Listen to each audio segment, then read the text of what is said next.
महाराज जी के आज के विशेषांक में रक्षा सूत्र परिवार के सभी सदस्यों का हार्दिक स्वागत है। बाबा जी के भक्तों को राम राम। अनादिकाल से चली आ रही परंपरा के अनुसार कोई भी दर्शनार्थी जब किसी मंदिर में प्रवेश करता है तो वह सबसे पहले वहां के देवी देवताओं के आगे शीश झुकाकर उन्हें नमन करता है और उसके बाद ही वह अन्य धार्मिक कार्यों में भाग लेता है। इसी प्रकार कैंची में आने वाले भक्तगण भी सर्वप्रथम वहाँ के मंदिरों में प्रणाम करने के बाद माँ के दर्शन एवं भंडारे के लिए आगे बढ़ते हैं। कैंची पहुँचने पर मेरा क्रम कुछ दूसरा ही होता था।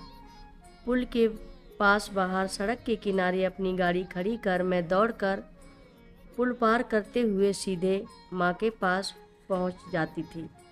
माँ के दर्शनों की तीव्र उत्कंठा मुझे और कहीं नहीं माँ के पास ही ले जाती थी।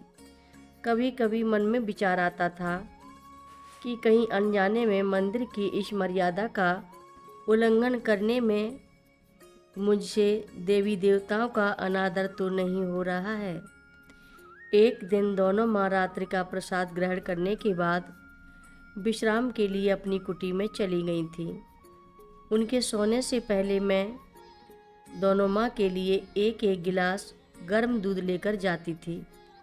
सामान्यतः रात्रि विश्राम के लिए जाने के बाद दोनों माँ बहुत कम बातें करती थी, लेकिन उस दिन माँ मुझे कुछ पुराने भक्तों के बारे में बताने लगीं। बातों के बीच में मैंने माँ से अपने मन का संदेह प्रकट करते हुए पूछ ही लिया कि मंदिरों में न जाकर मेरा सीधे उनके पास आना गलत तो नहीं है।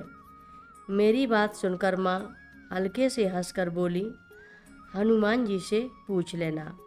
माँ का उत्तर सुनकर मैं प्रकट रूप से तो कुछ नहीं बोली, परंतु मेरे मन में यही विचार उत्पन्न हुआ कि अब हनुमान जी मुझे कहाँ मिलेंगे। दूध का खाली गिलास मेरे हाथ में पकड़ाते हुए माँ बोली, बद्रीनाथ चलोगी? मैं भी बच्चों की तरह तुरंत बोली, यदि वहाँ हनुमान जी मिलेंगे तो ही मैं चलूँगी, अन्यथा नहीं। मेरी बात सुनकर माँ बोली, तुझे हनुमान जी भी मिल जाएंगे वहाँ पर। ऐसा कहकर माँ तख्त पर लेट गईं। मैंने माँ को कंबल ओढ़ाकर थोड़ी देर उनकी चरण सेवा की। जैसे ही माँ को नींद आ गई, मैं बगल के कमरे में आकर अंगीठे के पास बैठकर एक पुस्तक पढ़ने लगी। वह पुस्तक श्री रामकृष्ण परमहंस की वचनामृत की एक पुरानी प्रतिलिपि थी, जो माँ की कुटिया में रखी थी।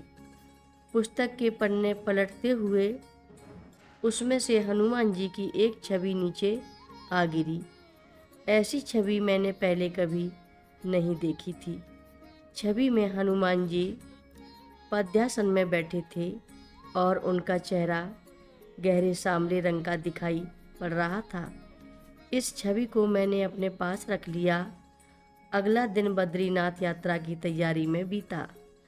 हमेशा की तरह उस दिन भी हम तड़के सुबह बद्रीनाथ के लिए रवाना हुए। करीब 7 घंटे की यात्रा के बाद हमने रात्रि विश्राम पीपलकोटी में किया।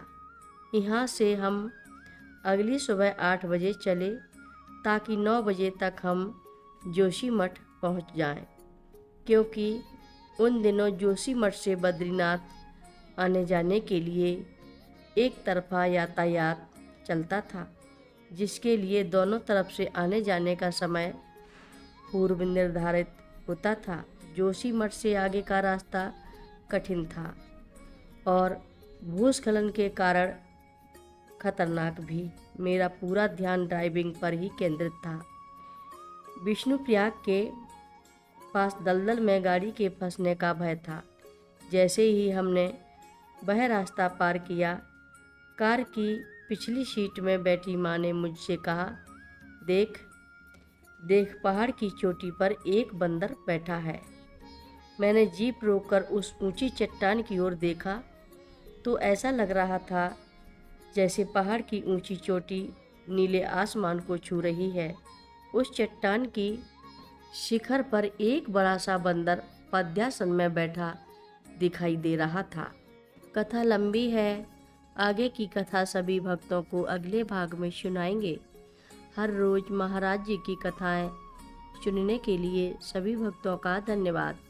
सभी भक्त रक्षा सूत्र चैनल को सब्सक्राइब करें, शेयर करें, लाइक करें, घंटी बजाना ना भूलें। कमेंट बॉक्स में लिख भेजें, जय नीव करोरी बाबा जी महाराज। सभी भक्त मिलकर बोलो, नीव करोरी बाबा जी महाराज की जय जय बोलो, सिद्धि माता की जय जय बोलो।